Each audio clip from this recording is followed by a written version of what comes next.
తెలంగాణ ప్రభుత్వం ఇంటిగ్రేటెడ్ భూభారతి పోర్టల్‌ను రైతు కోణంలో రూపొందించింది. సామాన్య ప్రజానీకానికి, ముఖ్యంగా రైతాంగానికి ఎలాంటి ఇబ్బందులు కలగకుండా ఉండేందుకు ఈ పోర్టల్‌కు రూపకల్పన చేసింది. ఏప్రిల్ 2 నుంచి ఖమ్మం జిల్లా కుసుమంచి, భద్రాద్రి కొత్తగూడెం జిల్లా అశ్వారావుపేట, రంగారెడ్డి జిల్లా అమన్గల్, సంగారెడ్డి జిల్లా వట్పల్లి, నారాయణపేట జిల్లా కొస్గి మండలాల్లో ప్రయోగాత్మకంగా అమలు చేస్తున్నారు. గతంలో మాదిరిగా రైతులు తమ భూ సేవల కోసం మీ సేవా కేంద్రాలకు వెళ్లవలసిన పని లేకుండా తమ ఇంటి నుంచే భూ సేవలు పొందే విధంగా పోర్టల్‌ను రూపొందించారు.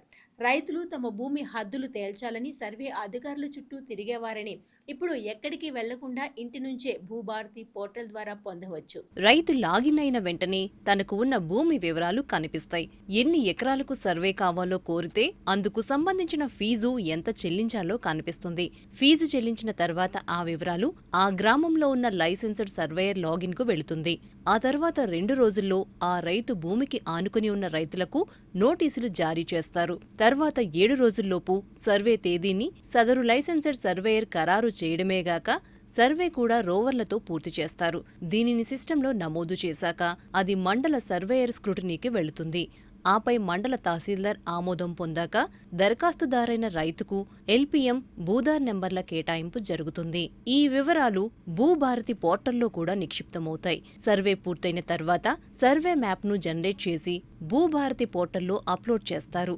ఈ ప్రక్రియలో రిజిస్ట్రేషన్ దరఖాస్తు ప్రారంభమైనప్పటి నుంచి పూర్తయ్యే వరకు ప్రతి దశలో పౌరుల రిజిస్టర్డ్ మొబైల్ నంబర్కు SMS అలర్ట్స్ పంపిస్తారు. భూభారతి చట్టంలో పేర్కొన్న విధంగా వ్యవసాయ భూములకు సంబంధించి క్రయ విక్రయదారులకు ఇబ్బంది లేకుండా రిజిస్ట్రేషన్ సమయంలో సర్వే మ్యాప్ను జతపరిచే నిబంధనను ఈ 5 మండలాల్లో అమలు చేస్తున్నారు. ఈ 5 మండలాల్లో ప్రతి సర్వే మ్యాప్ యూనిక్ నెంబర్, అదేవిధంగా ప్రతి సర్వే నెంబర్కు ఆధార్ నెంబర్ మాదిరిగానే భూధార్ నెంబర్ను కూడా ఇస్తారు. 5 మండలాల్లో రైతులు దరఖాస్తు చేసుకున్న తర్వాత సర్వే నిర్వహించడానికి అవసరమైన సర్వేయర్లను అందుబాటులో ఉంచారు. అలాగే గొలుసులు, కర్రలు, క్రాస్ స్టాఫ్, మేనేజింగ్ టేప్ వంటి పాత సర్వే పరికరాలకు స్వస్తి చెప్పి రోవర్లతో సర్వే నిర్వహిస్తారు. దీనివల్ల సర్వే ప్రక్రియ త్వరితగతిన పూర్తవుతుందని, ఖచ్చితమైన సర్వే వివరాలు వస్తాయి. భూ సమస్యలు రైతు జీవితంలో పెద్ద అడ్డంకిగా మారాయని, వాటికి శాశ్వత పరిష్కారం చూపేందుకు ఇంటిగ్రేటెడ్ భూభారతి పోర్టల్ ఒక కీలకమైన ముందడుగు అని, రైతు ఇంటి నుంచే అన్ని సేవలు పొందేలా పారదర్శక వ్యవస్థను తీసుకువస్తున్నారు. ఇది రెవెన్యూ వ్యవస్థలో చారిత్రాత్మక మార్పుకు నాంది అవుతుందని మంత్రి పొంగులేటి శ్రీనివాసరెడ్డి తెలిపారు.